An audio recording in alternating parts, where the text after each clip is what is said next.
weekend, iHRL fans. Oh my gosh, it's like Christmas, is it not? This is exciting. I'm so sad that it's a crappy day out. We're going to be indoors. It's going to be great indoors, don't get me wrong. But for any rookies or anybody who comes today for the first time, just know that when we're outdoors in the heat of the summer, it's perfect. It's perfect. It's beautiful. Oh, I can't get enough of it. Right now, it's currently 2:15 p.m. Game start here in an hour 45. And you're thinking, Mason, what are you doing making a video under 2 hours away from game time? I'm asking myself that same question. I should have done this a little earlier. That's my bad. Hopefully I get this out soon. You guys will be able to timestamp me on that. Without further ado, let's get into Game of the Week. Game of the Week, we have the Lions versus the Suns. So how I want to go about this, I want to take our Lions players versus our Suns players, go matchup based on where they're picked in the draft, and kind of, I'll say who I think has the upper hand in those individual matchups, and then who I think are going to win, as well as a couple storylines to watch out for. So without further ado, Lions had pick number 2 in the draft, and they drafted Jaden Brink. Jaden Brink, I don't even need to say much about him. You should know who Jaden Brink is. If you're new to the league, just know that he's called the lethal shooter in the iHRL for a reason. Such a phenomenal scorer, great defender, gets to the rim like no other. There's a reason that Walker and I both have him as our first round. Not first round. There's a reason Walker and I both have him as our MVP candidate favorite. He'll be matched up against pick number 9, Gavin Hubka. So I'm not going to forget about it. The Suns had the chance to get Colt Landers at pick number 6. And the fact that they traded down out of trust with Gavin Hubka says two things to me. That says, for one, that Riley Means, who's not in ownership anymore, and Sam Rousset have a lot of faith in Gavin Hubka. The second thing that says is that Gavin Hubka is going to have a lot of pressure to perform. And I really hope he does. I really hope Gavin Hubka goes out and has a phenomenal season. He's tall. He can shoot the 3-ball. Obviously not the greatest ball handler in the world, but that's why they got their second-round pick. But I give Jay Brink the upper hand in this matchup. Next, let's get into our second-round matchup. For the Lions, Isaac Underbaki versus the Suns, Carter Glynn. Let's start with Carter Glynn first. Carter Glynn is a phenomenal athlete, can get downhill, get to the bucket, pass the ball around, a 1,000-point scorer out of Grand Meadow. I don't think he's going to be there today, though. My sources has not told me if he is or not. However, I do know the track athletes usually don't participate in Rucker Ball until after track season, which comes in still a couple weeks yet. So I don't think Carter Glynn's going to be there today. That's my personal opinion. We'll see if I'm proved wrong here in 2 hours, but I think the upper hand is going to go to Isaac Underbaki, who I hope is there today. Isaac Underbaki, a phenomenal player. He also can get downhill. He's a big, strong dude. Was a phenomenal quarterback for our state Mabel Canton team. So you know he has the vision. He can swing the rock around. A great passer. Good rebounder. I think Isaac Underbaki is a guy that we haven't talked enough about as a Rookie of the Year candidate. Mine was Max Barnes. Walker's was Carter Glynn. Isaac Underbaki has to be in that conversation as well, and he has a chance to prove that today. Round 3, Mason Gilbertson for the Lions versus Clayton Shopsky for the Suns. Mason Gilbertson is a rookie who's coming off a phenomenal school ball year with the Lanesboro Burros. He's a senior in high school, so he's going to be graduating soon, so he's right in that 18-year-old, just like prime athleticism range. I expect him to have a solid season. I don't think he's going to be a Rookie of the Year candidate, but I expect him to have a solid season. And in this game, I expect him to do good things. However, he's matched up against Clayton Shopsky, who had a team built around him last season. Clayton Shopsky was a top 5 rebounder in the league for a little bit, could score the ball, dish the ball around, was a great leader for a Knights team, and for the Suns to have him at pick number 3 was a steal in my opinion, and just shows the Suns' depth that they have.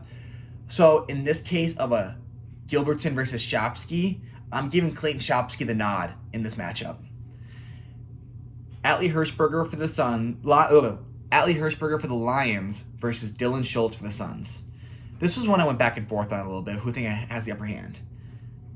Dylan Schultz plays and played more basketball in his life, in my opinion, than Atlee Hirschberger. However, I know Atlee as an iHRL player. I know what he brings to the table, and it's more than his game. It's his trash talk. It's his physicality. So while Dylan Schultz is who I believe to be the better basketball player, without doubt, I think Dylan Schultz. He's quick, can get to the rim, can knock down the 3-ball, is tenacious. It's hard to choose which one because I think they both bring different things to the table. However, I look at this Suns roster and I think these are all like really good dudes you want to hang out with, really nice guys. I think Atlee's going to be a little bit of a diva here. I think he's going to get under their skin, and for that reason, I'm going to give Atlee the upper hand. I think if Atlee brings that same mentality of like I'm going to talk some crap and I'm going to get in their heads, I'm going to give Atlee the upper hand there. And the last one, Elias Jan against Henry Root. Elias Jan, a little bit older. Henry Root, might be the youngest guy we have in the league right now, as only a sophomore. I don't really know what either one of them bring to the table. I gotta be completely honest with you. There's not a lot of film on them. I know Henry's pretty tall, whereas Elias is not as tall. However, Elias has played in previous 3-on-3 basketball leagues. He has that prior 3-on-3 experience. It's a little bit different of a game than 5-on-5, as we all know. It's a little bit tougher for the defense, a little easier for the offense. I think Elias Jan is going to get the upper hand in this matchup just because of that previous experience, a little bit older, may have a little more physicality. However, I'd love to see Henry Root go out there and prove me wrong, as he has been kind of a bottom of the list guy for the iHRL, and he hasn't said anything about it, hasn't complained about it, and if Henry Root wants to go out there and shut me up, I'm very welcome to it. Other storylines, matchups, everything you want to watch out for. This is the Kingsland game right here. Jay Brink, Kingsland graduate, played with Gavin Hubka, Kingsland graduate, and Dylan Schultz, Kingsland graduate. So all three of these guys played on the same high school basketball team. They know each other. They know each other's skills, their traits. Dylan Schultz told me in his preseason interview that he is the quote-unquote Jay Brink stopper. That if you need a Jay Brink to get stopped, he knows all of his moves. He knows how to stop him. And the HRL has given him a chance to prove that right away. So if Carter Glenn's out today, I would love to see Dylan Schultz step into that starting role, guard Jay Brink, so then Hubka can match up against Underbaki, Shopsky can match up against Gilbertson, and Dylan Schultz can put the clamps on Jay Brink and say, iHRL, he's not your MVP. He can't even get past me now as a 4th-round pick. So I'm really excited to see if Dylan Schultz steps into that defensive role and puts the clamps on Jay Brink and maybe talks a little trash while doing it. Other storylines I wrote down, I wrote right here, will the Suns experiment work? The Suns experiment is basically that they traded away from Colt Landers to go get their guy Gavin Hubka. And this is our first primetime matchup where we can see hey, will the Suns be a solid team? And even if they lose, even if they don't win this game, are we able to see they're cohesive, they're a unit? It'll be tough if Carter Glenn isn't there. We might not get that same picture that we would if he was there. And again, I don't know if he's going to be there or not. I'm just speculating. But will the Suns trading down from Colt Landers be the right choice for them? I love how they're built. I think that they have such good depth. If we were just looking at just a team with depth, I think the Suns take the cake. But would Colt Landers at number 6 been a better option for them? I don't know. And finally, Jay Brink MVP season. I'm starting the narrative right now. I think that he's in for an MVP season, and in his first game of the week, will he go out there, drop 15 points, and say, yeah, this is that year? Or will it be just like last year and he gets off to a slow start and can't hit the broadside of a barn? We'll see. The game's indoor day. That changes things. It's going to be better for shooters.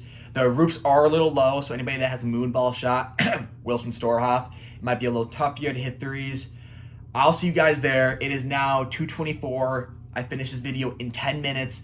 I'm really excited for today. I hope you guys are too. If you have anything that you want the iHRL to know, find me or Walker there. Let us know. We'll write it down. And we're going to keep on just feeding you guys content as this thing keeps on going. Be a friend, tell a friend. You guys have a great rest of your day.